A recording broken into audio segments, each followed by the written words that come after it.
شہادت عمر کا المناک سانحہ۔ یوم شہادت یکم محرم الحرام 27 ذی الحجہ سن 23 ہجری بروز بدھ کو حضرت عمر مسجد نبوی میں نماز فجر کی امامت کروا رہے تھے۔ نماز کے دوران ابو لولو فیروز نامی مجوسی غلام نے زہر آلودہ خنجر آپ کے جسم مبارک پر 3-4 بار کیے۔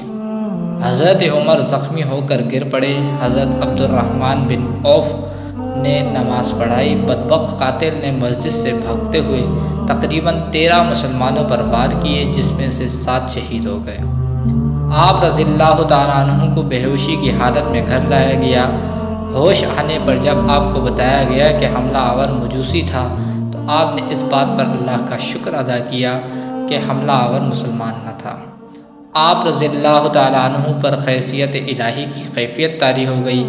آپ نے اپنے بیٹے عبداللہ کو حکم دیا کہ میرے سر اپنی گود سے ہٹا کر زمین پر رکھ دو تاکہ اللہ تعالیٰ مجھ سے رحم و کرم والا معاملہ فرمائے۔